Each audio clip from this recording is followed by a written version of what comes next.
할렐루야.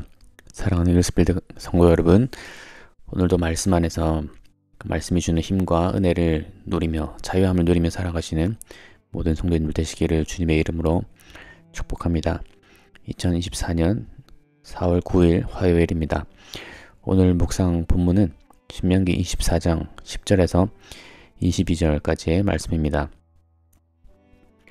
내 이웃에게 무엇을 구워줄 때 너는 그의 집에 들어가서 전당물을 취하지 말고 넌 밖에 서 있고 내게 꾸는 자가 전당물을 밖으로 가지고 나와서 내게 줄 것이며 그가 가난한 자이면 너는 그의 전당물을 가지고 자지 말고 해질 때에 그 전당물을 반드시 그에게 돌려줄 것이라.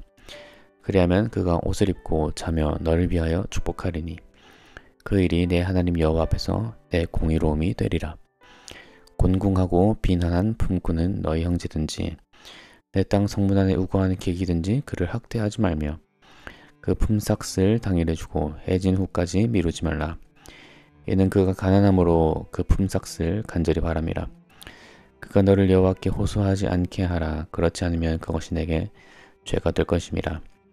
아버지는 그 자식들을 말미암아 죽임을 당하지 않을 것이요 자식들은 그 아버지로 말미암아 죽임을 당하지 않을 것이니 각 사람은 자기 죄로 말미암아 죽임을 당할 것이니라. 넌 객이나 고아의 송사를 억울하게 하지 말며 과부의 옷을 전당 잡지 말라. 너는 애굽에서 종되었던 일과 내 하나님 여호와께서 너를 거기서 속량하신 것을 기억하라. 이러므로 내가 내게 이 일을 행하라 명령하노라. 내가 밭에서 곡식을 벨 때에 그 한 뭇을 밭에 잊어버렸거든 다시 가서 가져오지 말고 나그네와 고아와 과부를 위하여 남겨두라. 그리하면 내 하나님 여호와께서 내 손으로 하는 모든 일에 복을 내리시리라. 내가 내 감람나무를 떤 후에 그 가지를 다시 살피지 말고 그 남은 것과 객과 고아와 과부를 위하여 남겨두며 내가 내 포도원의 포도를 딴 후에 그 남은 것을 다시 따지 말고 객과 고아와 과부를 위하여 남겨두라. 너는 애굽 땅에서 종되었던 것을 기억하라. 이러므로 내가 내게 이 일을 행하라 명령하노라. 아멘. 오늘의 말씀은 특별히 약자들을 위한 법, 가난한 사람들을 위해서 제정된 법에 관한 말씀이 기록되어 있습니다. 그리고 하나님께서는 이 가난한 자들에게 하는 모든 행위를 하나님에 대한 믿음과 하나님에 대한 신앙과 연결 짓고 있는 것을 우리는 알 수 있습니다.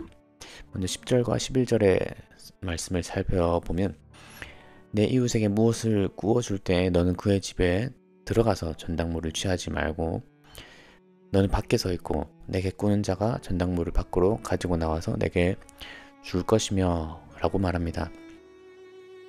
무엇을 구워줄 때에 전당물을 받아야 하는데 그때에 그 구워준 사람의 집에 들어가서 너가 스스로 전당물을 고르지 말라 라고 말씀하시는 것이죠. 집에 들어가지 말고 너는 밖에 서 있고 내게 꾸는 자가 전당물을 집으로 가서 안에서 밖으로 가지고 나와서 줄 것이다 라고 말을 하고 있는 것입니다. 이건 굉장히 구체적으로 행동에 대한 지침이 나와 있는 것을 알 수 있습니다. 사생활을 지금 보호하고 계신 것이죠. 왜냐하면 전당물을 취할 때 구워주는 사람이 빌려주는 사람이 빚진 자의 집에 들어가서 스스로 전당물을 고른다고 한다면 거기에 그 구워주는 사람의 판단이 들어갈 수밖에 없습니다. 저것이 더 비싸 보이고 또 어떤 것은 덜 비싸 보인다면 당연히 비싸 보이는 것을 취하고 싶은 것이 구워주는 사람의 마음일 것이기 때문입니다. 그렇기 때문에 그것은 꾸는 자의 자유에 맡겨라 라고 말씀을 하시는 것이죠. 그 사람의 집까지 침입하여서 그것에 대해서 너 마음대로 취하지 말고 그 사람의 의견을 존중해 주어라 라고 말씀을 하시는 것입니다. 또 12절과 13절에서는 이렇게 되어 있습니다. 그가 가난한 자이면 너는 그의 전당물을 가지고 자지 말고 해질 때 그 전당물을 반드시 그에게 돌려줄 것이라. 그리하면 그가 그 옷을 입고 자며 너를 위하여 축복하리니 그 일이 내 하나님 여호와 앞에서 내 공의로움이 되리라. 만약에 꾸는 자가 가난한 자라면 너는 그의 전당물을 가지고 밤을 지새지 말라, 밤을 넘기지 말라 라고 말씀을 하시는 것입니다. 대체 전당물이 뭐길래 밤을 넘기지 말라라고 말씀하시는 것입니까? 13절에 보면 그 힌트를 우리가 알 수 있습니다. 전당물을 반드시 그에게 돌려주면 그가 그 옷을 입고 잔다. 그 옷을 입고 추위를 막을 수 있도록 그가 편안히 잘 수 있도록 하라라고 말씀을 하시는 것이죠.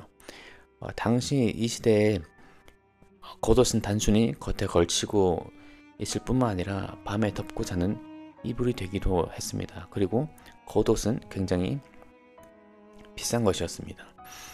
그래서 당시에는 전당물로 겉옷을 주는 경우가 굉장히 빈번했다라고 합니다. 그래서 그 전당물을 취할 때 그가 만약 가난한 사람이라면 그 겉옷을 돌려주어서 그 사람이 밤을 잘 지낼 수 있도록 도와주라 라고 하는 것이죠. 그리고 이것이 내 하나님 여호와 앞에서 공의로움이 되리라 라고 말을 합니다. 하나님 앞에서 공의로움이 되리라 라는 말은 무엇입니까? 왜냐하면 돈을 빌려주는 사람 입장에서 그런 질문이 생각이 들 수도 있는 것입니다. 만약 내가 손해보면 어떡하는 것입니까? 라고 질문을 할 수 있습니다. 왜냐하면 전당물을 밤을 넘기지 말고 주어야 하기 때문이지요. 하지만 이것이 하나님 여호와 앞에서 공의로움이 되리라 라고 말씀하시는 것은 염려하지 말라 라는 말씀입니다. 하나님께서 너의 행동을 다 보고 계시고 그것을 다 갚아주신다. 그것을 의롭게 여기시고 그것에 대해서 하나님께서 돌보아 주신다 라는 것을 의미하고 있는 것입니다. 하나님을 기억하라 라는 이야기인 것이죠. 그러니 가난한 자를 돌볼 때에도 이것이 하나님 앞에서 하는 행동이라는 것을 반드시 기억하라 라는 것입니다. 하나님에 대한 믿음과 신앙을 가난한 사람을 도와주는 것과 연결을 짓고 있다는 것을 우리는 알 수 있습니다. 14절 15절 이렇게 나와 있죠. 공공하고 빈한한 품꾼은 너의 형제든지 누구든지 그를 학대하지 말며 15절에서는 품삯을 당일에 주고 해진 후까지 미루지 말라. 그가 가난함으로 그 품삯을 간절히 바람이라. 그가 너를 여호와께 호소하지 않게 하라. 그렇지 않으면 그것이 내게 죄가 될 것임이라. 이것은 또 무슨 의미일까요? 이 당시에 공공하고 빈한한 품꾼이라고 하는 사람들은 일용직 노동자를 뜻합니다. 일용직 노동자는 하루 벌어서 하루를 먹고 살아가는 그런 사람들을 뜻합니다. 이 당시에는 노예나 다른 제도들이 많이 있었지만 오히려 노예들은 어떤 한 주인에게 속해서 매일매일 일을 하며 살아가는 사람들입니다. 오히려 이 노예들은 지금으로 따지면 정규직이라고 할 수 있는 것입니다. 주인의 집에 들어가서 노예로 일을 하는 직업을 가진 사람들이죠. 하지만 이 비난한 품꾼이라고 지칭하는 사람들은 일용직 노동자입니다. 내일 무슨 일을 하게 될지 모르는 그런 일용직 노동자입니다. 그러니 이런 사람들에게는 그 품삯이 굉장히 간절한 것입니다. 특별히 그 사람에게 가족이 있다면 혼자 굶는 문제가 아니고 가족들 모두가 굶게 되는 문제가 될 수 있기 때문입니다. 그래서 하나님께서 이걸 보시면서 분노하시고 진노하실 것이다 라고 말씀을 하시는 것이지요.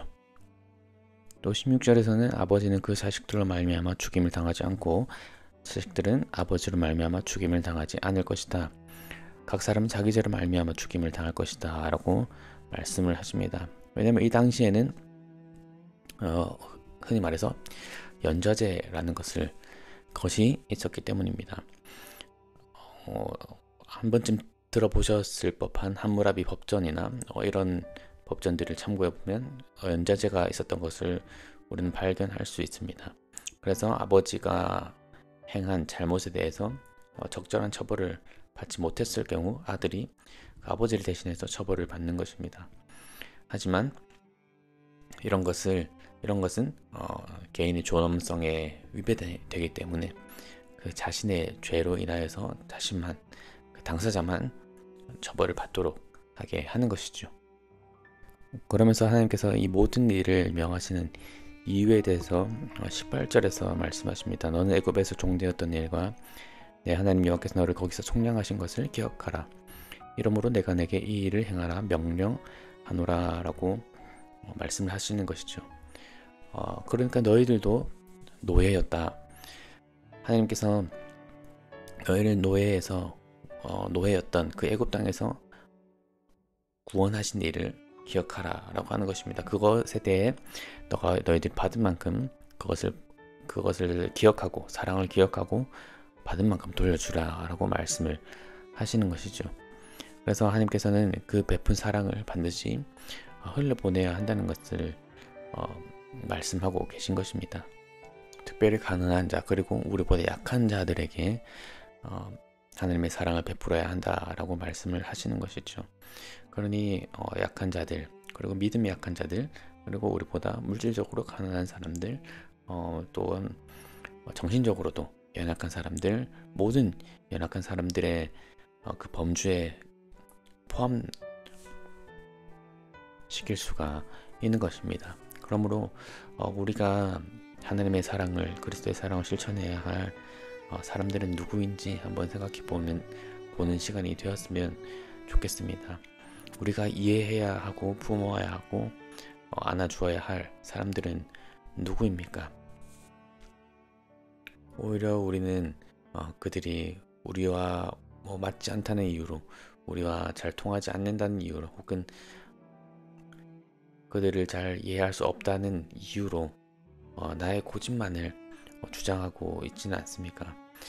하나님께서는 연약한 자들을 품으라고 말씀하십니다. 왜냐하면 우리 또한 하나님께서 품으셨기 때문입니다. 우리를 위해서 예수 그리스도께서 가난해지셨고 벌거벗은 몸으로 십자가에 달려 돌아가시고 부활하셨기 때문이죠. 그러므로 이러한 사랑을 기억하라는 것입니다. 성육신의 사랑을 기억하라는 것이지요.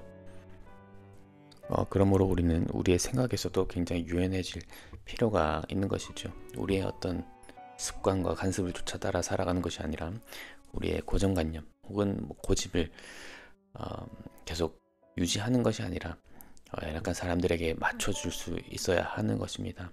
그러므로 오늘도 이 그리스도의 사랑을 우리의 주변 사람들에게 전파하고 전하는 모든 성도들 되시기를 주님의 이름으로 축복합니다.